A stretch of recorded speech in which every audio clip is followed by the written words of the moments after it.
حطينا الكشك ده في الشارع، أي حد ممكن يدخله.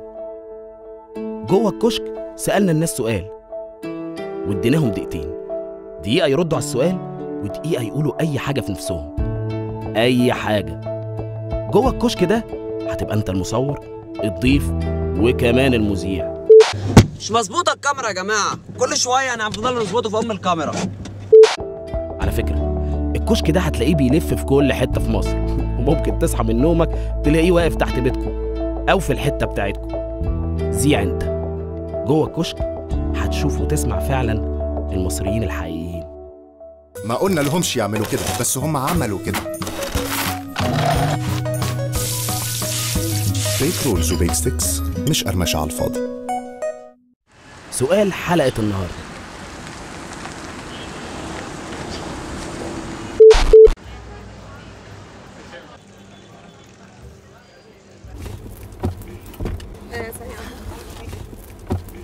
اسمي عيتن عامر، ممثلة. ممكن تعرفي نفسك؟ اهلا بيكم. انا اسمي امل محمد. السؤال بتاع لو كان عندك جنسيه ثانيه هتاخد انهي؟ هو بصراحه بعد الثوره المفروض ان انت يعني ما تاخدش جنسيه اصلا. عندي ابني في سويسرا ليه 7 سنين، وده خيروني عشان اخد جنسيه اخرى اروح عنده في سويسرا عشان عنده سكن هناك. هنا مفيش سكن ومفيش شقه ولا اوضه. اختار اخد الجنسية الفرنسوية. انا مش متخيلة نفسي حاجة تانية غير اللي انا فيها، وبحمد ربنا على كل حاجة في حياتي لان انا مقتنعة وراضية بجنسيتي كمصرية. الست في فرنسا محترمة، ليها احترامها، بتركب المواصلات العامة محدش بيضايقها، بتشتغل، عارفة انها ليها مميزات كمرأة، انها لو خلفت ليها اجازات مدفوعة. بس ان الجنسية المصرية مبقاش ليها اي تلاتة لازمة. طيب انا السيم ريزن، انا برضه جنسية اسبانية عايز اخدها علشان حاسس ليها حاجة هتدي قيمة اكتر. طب اشمعنى اسبانية دي مش اي حاجة تاني؟ او يوروب عامة، بس انا عشان بحب اسبانيا يعني. لو في جنسية تانية عاوز اخدها هاخد الجنسية المصرية، لان حب البلدي ده الاساسي. الجنسية المصرية، انا بحب مصر وبحب ارض مصر. هي فيها حاجات بس لكل قاعدة شواذ. مصر هي كل حاجة في الدنيا. تبقى الجنسيه يعني مصريه، يعني حاجه احسن من كده. يعني هي الشعب المصري حلو وشعب كويس، بس طبعا العيوب الكتير اللي فيه. يعني في ناس تقول لهم مصر غباء. طب ليه؟ مش متخيلة نفسي في حتة تانية ولا في مكان تاني ولا في وسط ناس غير الناس اللي انا عايشة في وسطهم بجد. انا من السعودية وعايشة في مصر وعايزة الجنسية الإيطالية. ليه بقى؟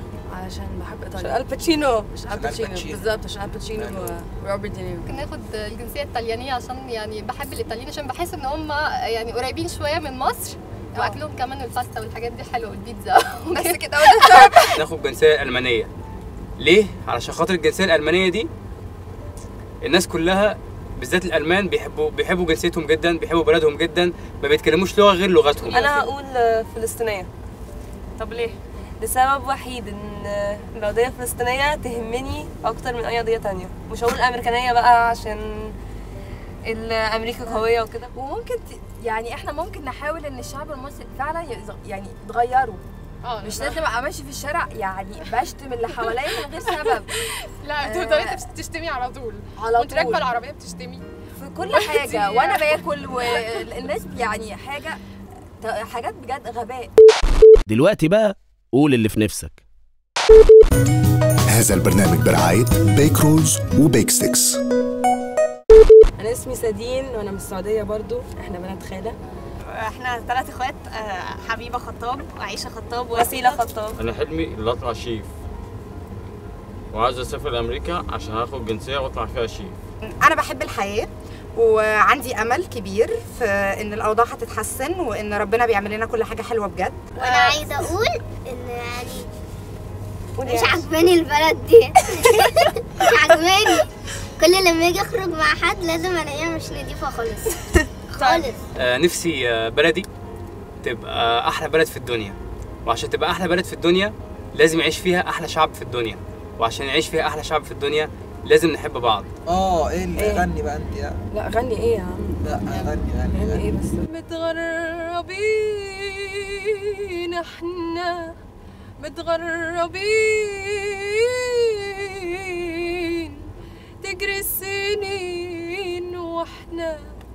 جرح السنين. انا عايزه اقول ان انا فعلا يمكن الفترة اللي فاتت اتغيرت فيها شوية حاجات كتير نتيجة قرايات كتير، نتيجة اطلاعات كتير، بقرا في كذا موضوع، بقرا في كذا حاجة.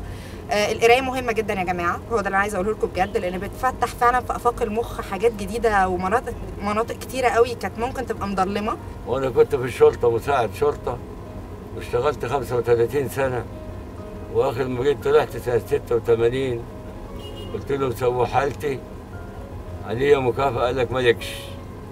قاعد من 86 اشتكي لغايه دلوقتي. في مسج عايز ابعتها لحد. she's called حبيبة. I want to tell her ان انا will do everything يعني what it takes عشان احافظ على الموضوع ده. حاجه عايزه، والنبي يا جماعه والنبي ابوس ايديك ابوس ايديك، احنا معترفين ان ممكن في رسومات المسيئه للرسول دي تكون طلعت، وان انت المفروض تدافع عن الرسول، المفروض تبقى ليك حريه تعبير، بس والنبي حريه التعبير مش ان انت تروح تكسر الصفايه، انت كده بتثبت لهم الكلام اللي هم وتقتل حد، انت كده بتثبت لهم الكلام اللي هم بيقولوا علينا في الفيلم اللي طلع. انا وانا سعيد في ندى اللي انا I will do anything for you. I will do anything انا على طول ابقى موجود عشانك I will never leave you. عاش يا عم. القرايه فعلا بتغير، انا فعلا حياتي اتغيرت الفتره اللي فاتت نتيجه لحاجه واحده بس، الرضا بجد بالمقسوم واللي ربنا كاتبه لنا في حياتنا، ده حاجه كويسه جدا. اوعى حد يزعل ان حاجه راحت منه، لان اللي هيجي له اكيد ان شاء الله هيبقى احسن باذن ربنا يعني.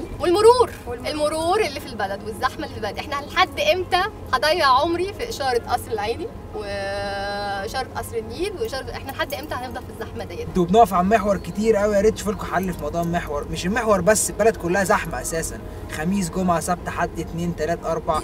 شوف ضباط المرور ويبقوا بجد يعني واقفين بيعملوا حاجه، خلاص يعني اعملوا شغلكم. اللي هيجي يعني اللي هيعترض لا احبسوه. محتاجين ايه دلوقتي؟ احنا محتاجين جدا حاجه بسيطه قوي. الكاميرا دي مين اكتر واحد بيفهم فيها؟ هو اكتر واحد صنعها. طب هو صنعها ليه؟ اكيد لغرض معين. احنا كمان عايزين نتعامل مع ربنا سبحانه وتعالى ان هو اللي خلقنا. لازم نتعامل مع ربنا بحب. ما ينفعش اتعامل مع ربنا بنوع من انواع لازم اصلي واروح بقى مصلي ومكشر قوي. عايزين بحب. ربنا انا رايح اصلي، رايح لربنا، لان ربنا هو اللي خلقني وعارف ايه الصح ليا. جرب جواك تلقاه، هي الصحبه وهي الأهل، عشرة بلدي بتبقى نسيانها عالبال مش سهل، يمكن ناسي لانك فيها مش وحشك ولا غبت عليها، بس اللي مجرب وفارقها قال في الدنيا مفيش بعديها. ما قلنا لهمش يعملوا كده بس هم عملوا كده.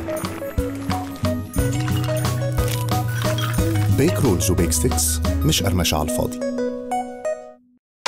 فكرة البرنامج مفيش أحسن من كده، إن أنت كل واحد يخرج اللي جواه بجد. البرنامج فكرته حلوة، وأعتقد إن أنتوا هيبقى فيه إقبال كتير قوي من الجمهور عليكم. الشباب كلهم نفسهم يقولوا حاجات كتير قوي، في منهم ناس بتتكسف، حاولوا تجربوهم لأن الكاميرا ليها رهبة والكاميرا بتخوف. حاولوا بس تجربوا ناس، الموضوع بسيط جدا وحلو قوي إن أنتوا عاملين الكور مقفولة على صاحبها، يعني هي ده الكور كل اللي جواه. اقعد بقى يا حاج. اقعد فين؟ اقعد على الكرسي ده. الكرسي ده؟ اقعد. والله انتوا جدعان قوي. هو تاخدونا وتمشوا. كويس بصراحه، بس يعني محتاجين تكبروا الكشك ده شويه عشان الناس اكتر يقعدوا فيه. احنا ليه كده؟ ليه دايما كده متشحنين؟ ليه دايما كده عصبيين؟ لا اما باردين قوي لا اما عصبيين جدا. ليه مفيش وسط؟ مفيش وسط عشان احنا محتاجين نقرب من بعض ونفهم بعض. كل ما تفهم كل ما تهدى، كل ما تركز كل ما تبقى اكثر عقلانيا في اتخاذ اي قرار. ربنا يوفقكم. فكره حلوه، انا كان نفسي من زمان اكون مذيعه يعني. حاولت ان انا اكون مذيعه، مش عارفه اذا كنت هنجح ولا لا. كانت فرصتها جوه جامد قوي على فكره، ما قلتش اي حاجه. واول مره نتكلم كده واول مره ناخد وقتنا لدرجه ان احنا كان ممكن نقعد مثلا نتكلم عادي جدا. باي باي.